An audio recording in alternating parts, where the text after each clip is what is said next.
Dārgie korporāciju locekļi, tas ir liels gods šeit būt pie jums Baltijas Tautu komeršā. Tas ir, man liekas, mans 7. vai 8. Baltijas Tautu komeršs. Gan Rīgā, gan Hamburgā, gan Heidelbergā, diemžēl vēl līdz šim ne Tartu.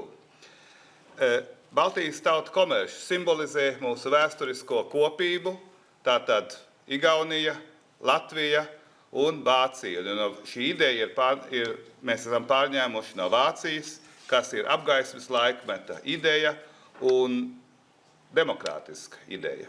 Un to mēs turpinājām arī kā latviešu korporācijas, un mēs runājām arī par to, kāds bija latviešu korporācija ieguldījums mūsu valsts dibināšanā, studentu rota, protams, arī Latvijas valsts uzbūve starpkaru laikā, un ļoti svarīgi arī, ka mēs turpinājām mūsu korporāciju darbu trimdā. Tādā veidā veidojot tiltu starp pirmskara Latviju un atjaunoto Latviju. Un šodien latviešu korporācijas, studentu un studenšu korporācijas ieņem pienācīgu vietu mūsu pilsoniskajā sabiedrībā un dod iespēju mūsu studentiem, mūsu jaunajai inteliģencei vienlaicīgi apgūt gan akadēmiskas prasmes, kas ir svarīgas, gan arī cilvēciskas prasmes, veidot draudzību, veidot lojalitāti, veidot savu personību.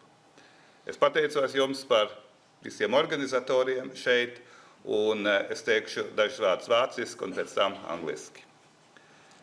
Liebe Freunde aus Deutschland, die Idee der Studentenverbindungen, das ist die Idee, die stammt aus den Ideen der Aufklärung. Und insbesondere Ende des 18. Jahrhunderts und insbesondere im 19. Jahrhundert, das ist eine demokratische Idee. Hambacher Schloss, das ist der Begriff für alle deutsche Studentenverbindungen und das ist der Inbegriff des Kampfes für die Demokratie. Und seitdem die Studentenverbindungen stehen für bürgerliche Demokratie und ich unterstreiche beide Wörter, bürgerliche und Demokratie. Was Demokratie bedeutet, ist klar. Bürgerliche Demokratie ist eine besondere Art der Demokratie, wo die Tradition und die bürgerliche Verantwortung des Einzelnen zu tragen kommt. Und diese Idee trägt weiterhin seit 150, fast 200 Jahren die Bewegung der Studentenverbindungen. Die speziellen estnischen, lettischen und deutsch-baltischen Verbindungen symbolisieren zugleich auch unsere historischen Verbindungen, die natürlich ein Teil der europäischen Geschichte ist. Und ich bin deshalb sehr glücklich, dass auch viele Mitglieder der deutschen Studentenverbindungen heute bei unserer traditionellen Veranstaltung dabei sind. Dear guests, dear friends, dear members of corporations, student corporations and fraternities and sororities, a warm welcome in Riga Technical University. You know that student corporations and student movement is part of a civic society, and the characteristic as civic movement, as a responsible citizen is one of the ideals of student corporations and of course sororities. And therefore, we are living now in challenging times, in times of transition from the situation which was known for 30 years, and now we are searching a new society, I would say. And this is very challenging, and let me share with you some thoughts about three main challenges of today, which is which are dominating the public discussion in Europe and also globally. And the three challenges which I will shortly address is security, how to secure our life, our world, security in Europe. Then the second challenge is the role of Europe in the world. And the third challenge is the challenges of modern technology to democracy, to society. Let me start with security. After the Second World War, the security was guaranteed by architecture which is based on Cold War principles. That means a competition between two world systems. And the competition keeps the balance between the Soviet bloc and the Western bloc, and there was also some states, new established states in between. But in principle, this system of competition guaranteed the peace for 40 years, despite the ideological controversies, the ideological conflict, because it was clear that the first step to attack the other bloc will end with a catastrophe. And this is the logic of the Cold War. In the Western, in Western countries, there was also movements, peace movements, which were influenced also by the Soviet bloc, but which wanted to change this logic. But it was not changed, and I think it was the basis for the peace till 1990. Second period of security architecture in Europe and in the world was established after the breakdown of the Soviet system, the Soviet Union. That means it was a period of particular cooperation between all countries in the world. There was, of course, domination of the big powers, but the big powers have not confronted each other. It was a rather peaceful time, but the basis for that was that the ideology of all countries was not aggressive.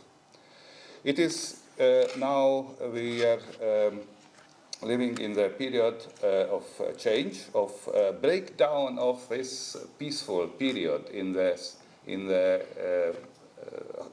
newest history, because at the end we have now 4, 5, maybe 6 now, between 4 and 6 big powers, and one of them is, of course, Europe.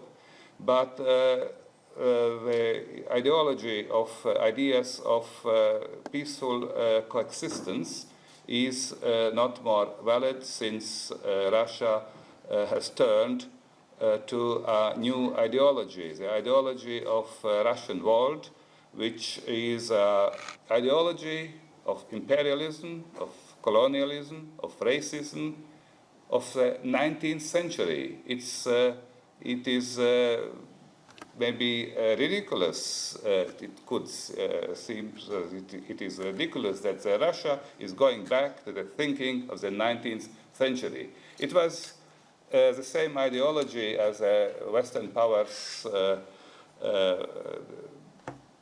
which was the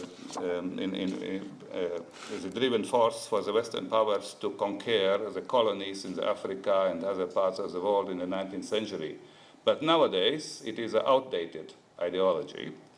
But nevertheless, we should be confronted with them. And what is the answer? The answer is that the free world, Western world, democratic world, should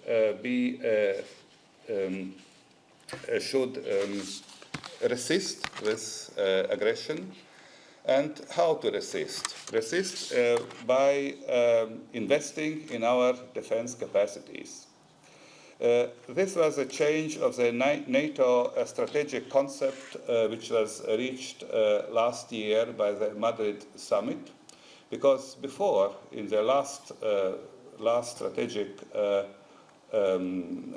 document which was adopted 2010 by NATO, Russia was seen as a partner of security. It is not the NATO is to blame for this change, but the change of the Russian ideology. And therefore, the new strategic concept of NATO is deterrence through denial. What that means, deterrence through denial. We should be strong enough to, for the first hour, to defend our borders.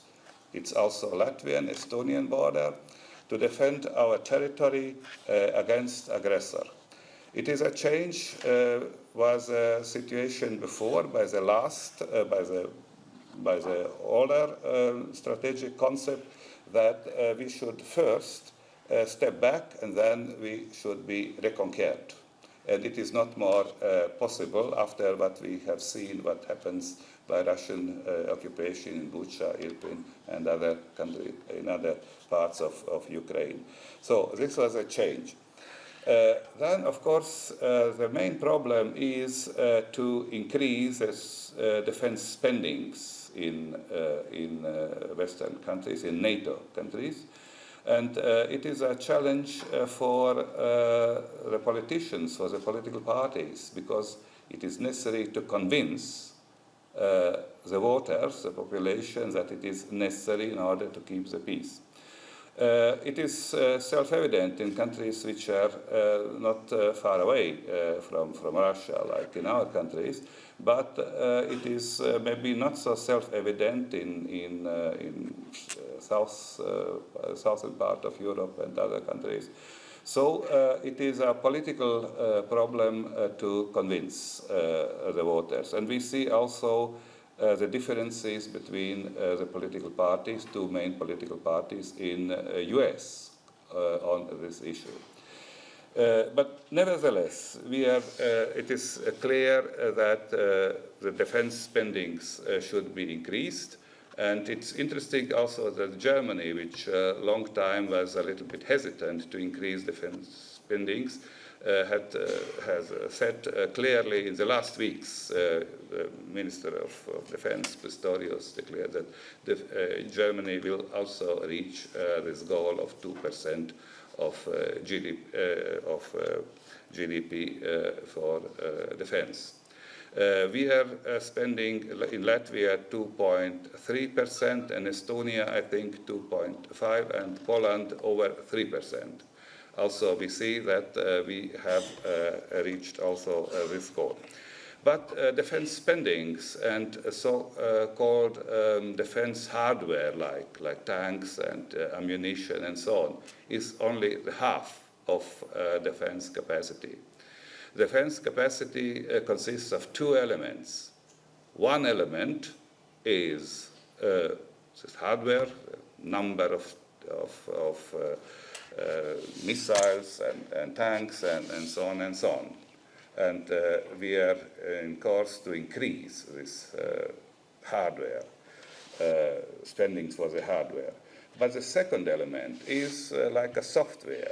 It's a political will to defend the country, to defend the freedom, to defend also other partners of NATO. And this is a soft element, political will. The political will in democracy depends, of course, on the public opinion. And therefore, we should also we should convince the public opinion that this is necessary in order to keep the peace in our countries, but in Europe in general. But we are not the only only source of ideas. Also, Russia is trying to influence our public opinion directly and indirectly. Directly, it is relatively clear, and we can answer to that. But indirect influence, hybrid war, it is much more difficult to give the answer or to identify these threats.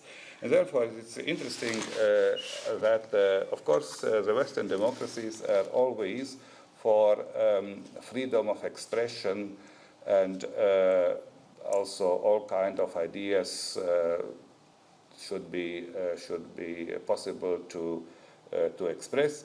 But there is also a change of this policy by the European Union that we have not to include in the freedom of expression the foreign propaganda, direct and indirect propaganda. And Latvia, Estonia, and I think also Poland has already taken measures in order to shut down Russian propaganda channels in internet and in TV, in radio. But this is direct influence. The indirect influence through influence agents, which are aware or not aware of that, is continuing. That means we should be more prepared to identify this influence, which is undue influence and which is not democratic influence to our democratic public opinion. So I would say that now our security architecture is in course to be built, is not ready now, is in course to be built, and it is necessary to give all efforts in order that this security architecture can really guarantee the peace, and there is also, as I said, it's also a case for the public opinion, for the ideas, and for political conversations and confrontations, controversies. And there, fraternities and sororities can give the very good and right contribution to that. Because you are a member of civic society, and the civic society is forming the public opinion. And we also, as a part of this ideal to be members of the civic society, it's an actual task. And I wanted to ask you, maybe you can more actively contribute to this specific issue now. My second point is, as a global challenge for Europe, is exact the role of Europe in the global world. As I said already, the global world is not more bipolar, not also unipolar. Unipolar, it was only a few years when US was the only superpower, the only one. There was no other superpowers, but it may be at the beginning of the 90s, it was for a short time. Now it is a multipolar world, and the challenge for the West, for Europe, for democracies is that we are realizing that our way to see the world is not universal. Europe has dominated the world, and the European view to the world has dominated for over 150 years. So I would say since the middle of the 19th century till the beginning of the 21st century. And this world view is challenged by other superpowers and other parts of the world. It's not more self-evident to say that the ideas of human rights, of democracy, of fairness, and so on, are universal. It's directly challenged, or indirectly challenged. And it's interesting that last year, the Munich Security Conference, the title of the Munich Security Conference was the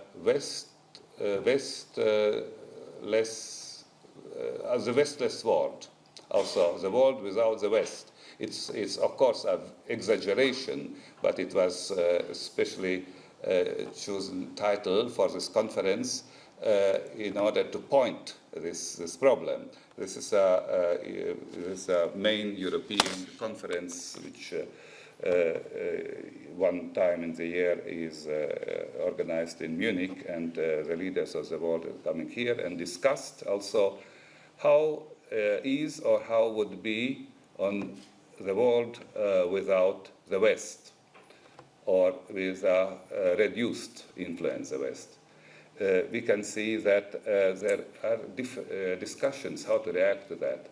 One proposal is, say, one direction is to give up the rest of the world and to concentrate on ourselves, to make sure the borders, also by people, but also by ideas, also by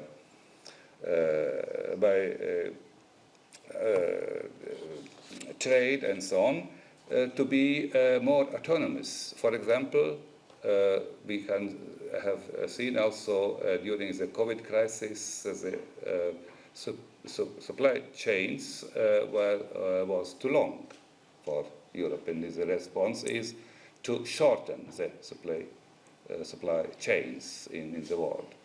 This is one kind of answer. Also, if the world is not accepting then our views, then of course we can at least secure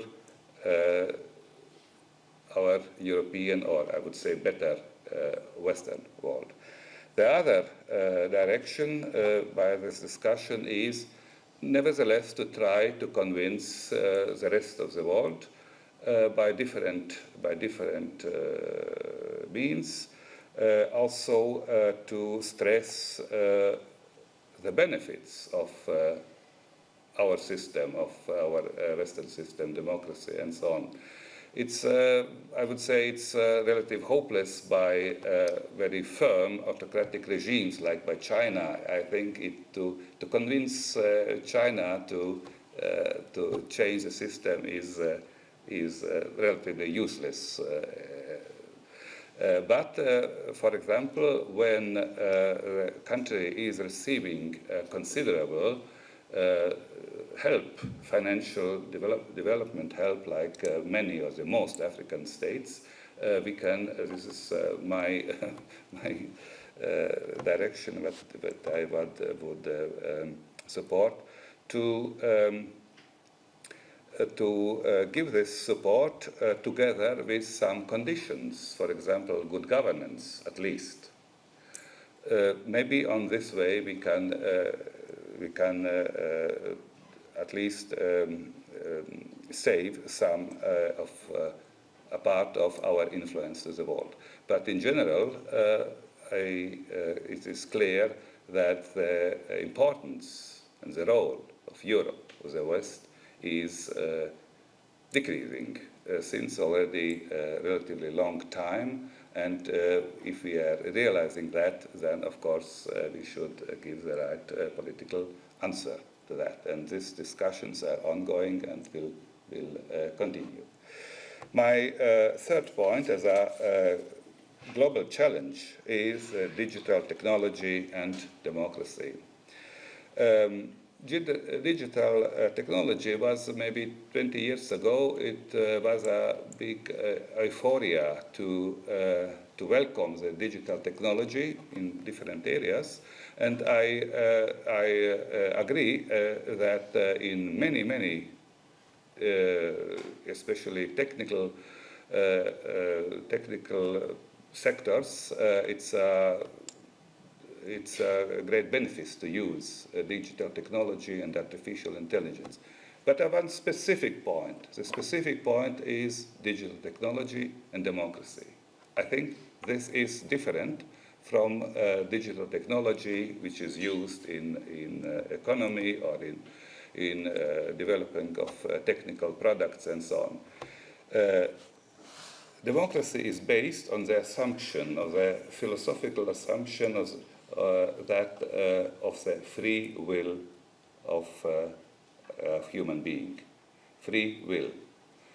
And whether we have really free will or not, it's also challenged by the science, for example, in neurosciences and psychology, but also philosophy is discussing this issue already since decades.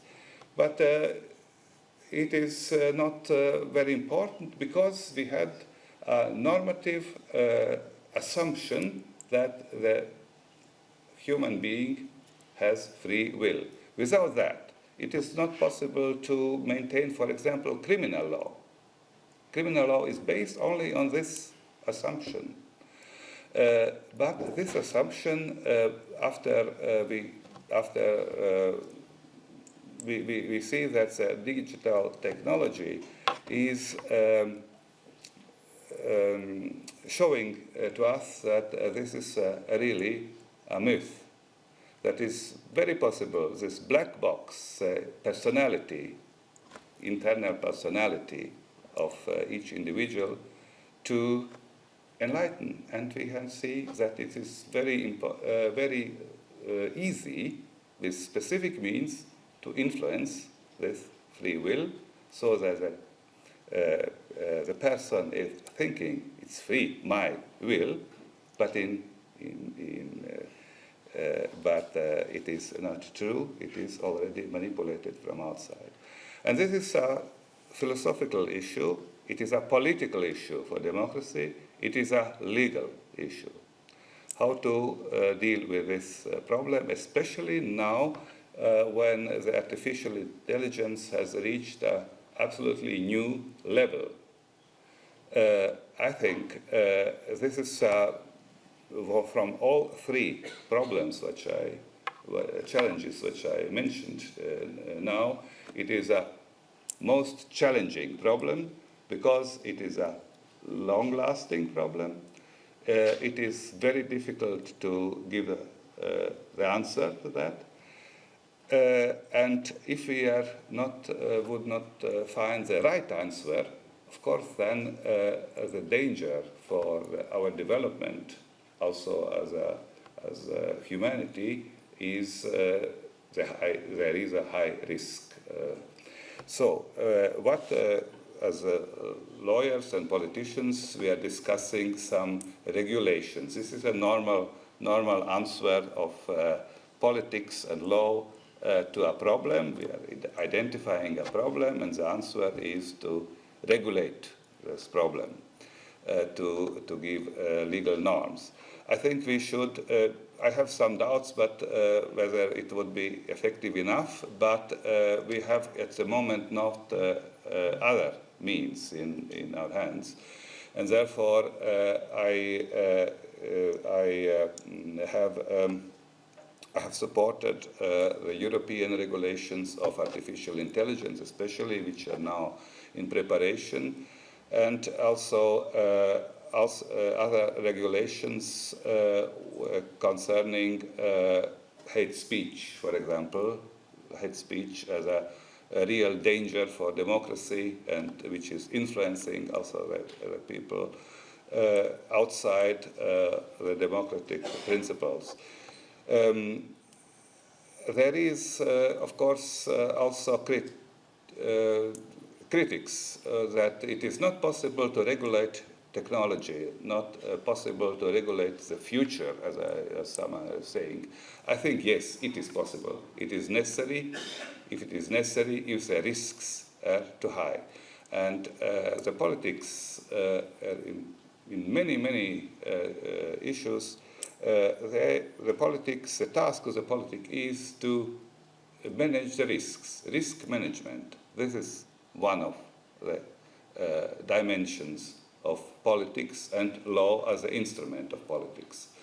Therefore, if we are seeing that the risk is too high, then we should regulate this problem.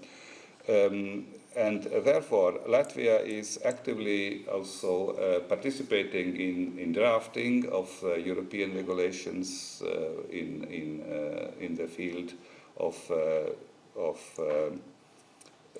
artificial intelligence. There are two parallel drafts are prepared by the Council of Europe, Strasbourg. In the next month, in the next few months, the first draft should be ready and published. It's exact during the Latvian presidency of the Council of Europe. We took over the presidency of the Council of Europe in May, and we have the presidency till November.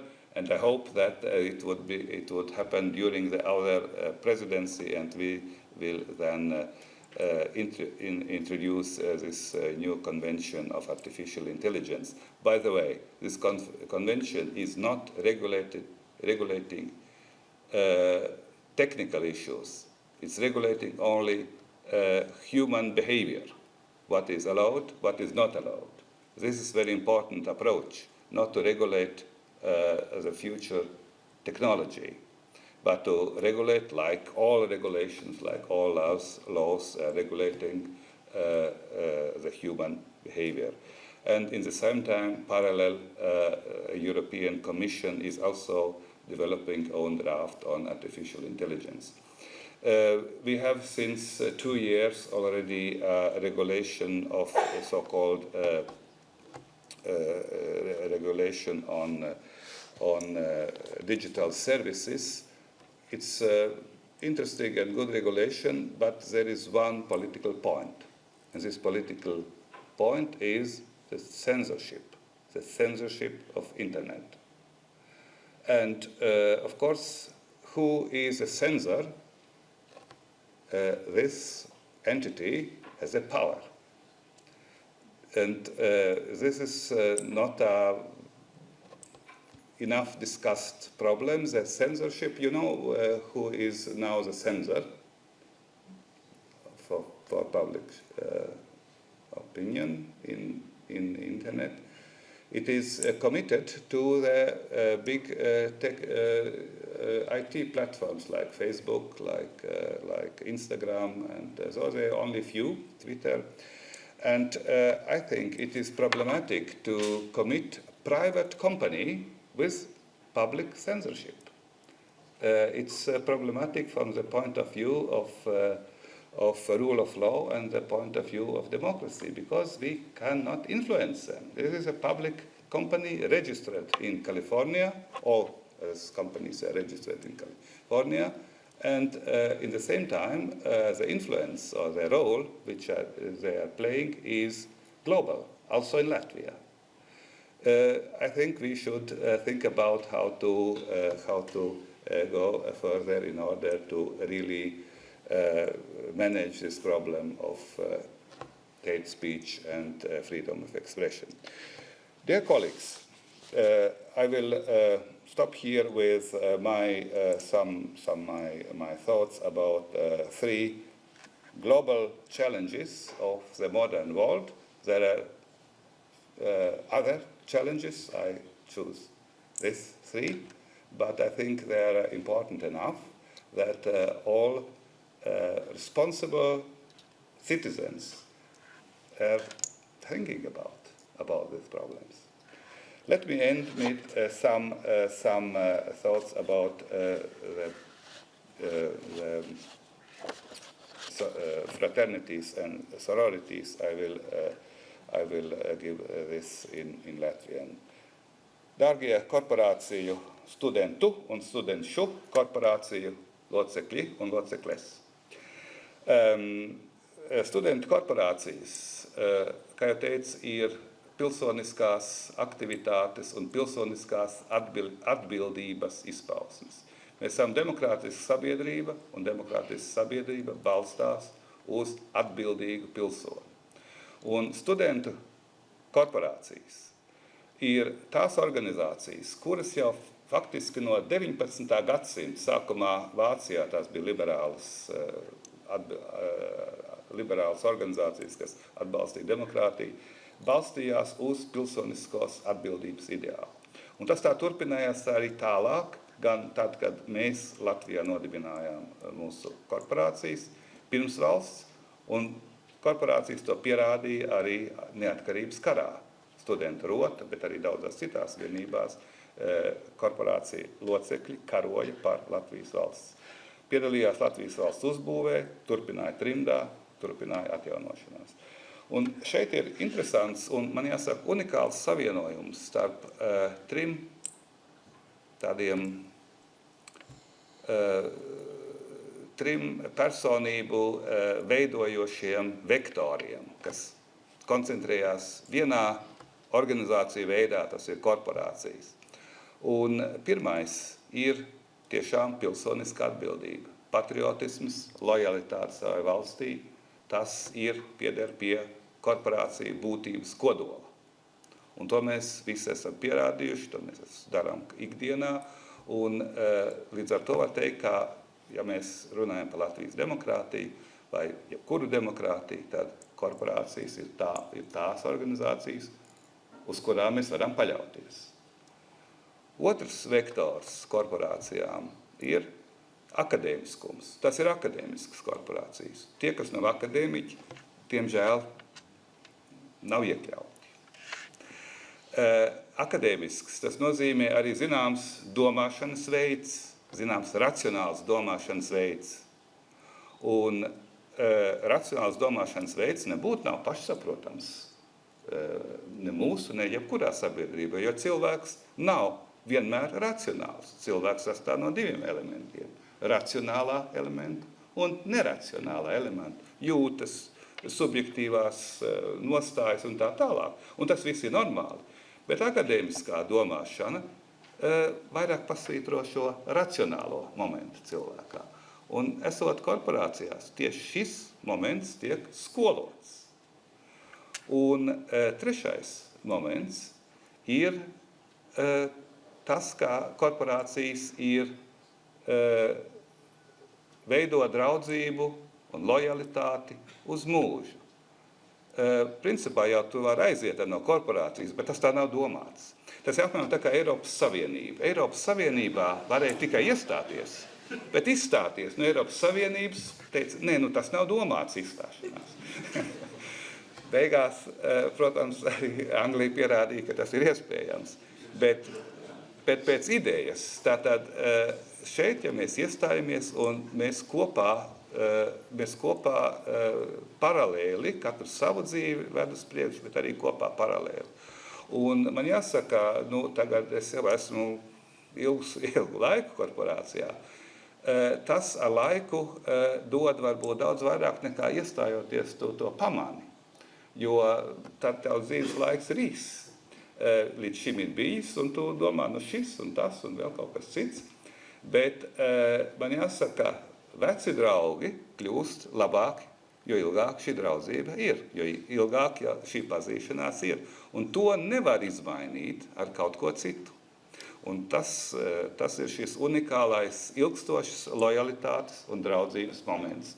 Tādēļ arī visi šīs rituāli ir vērsti tieši uz to, uz šīs draudzības un lojalitātes stiprināšanu. Un līdz ar to korporācijas ir unikālas organizācijas ar šiem trim momentiem vienlaicīgi. Patriotiskas organizācijas ir daudzas, bet viena no tām ir korporācijas. Akadēmiskas organizācijas ir arī daudz. Es domāju, ka daudz no jums ir dažādās zinātniskās biedrībās. Ne? Bet vienlaicīgi patriotisms un zinātniskā biedrība to dod tikai korporācija. Un trešais moments, šis subjektīvais moments, draudzība, lojalitāte, disciplīna, arī svarīga raksturīpašība cilvēkam, to dod arī tieši šī korporācija, bet kombinācijā ar akadēmiskumu, kombinācijā ar patriotismu. Un tādēļ man šķiet, ka korporācijas ir unikālas, ļoti svarīgas, nozīmīgas organizācijas sabiedrībā, demokrātiskā sabiedrībā, kas tiešām dod savu nopietno pienesumu mūsu sabiedrību. Un es tikai aicinātu būt aktīvākiem arī ikdienā tiekoties. Piemēram, man šķiet, ka lielāku nozīmi varētu piešķirt literārajiem vakariem.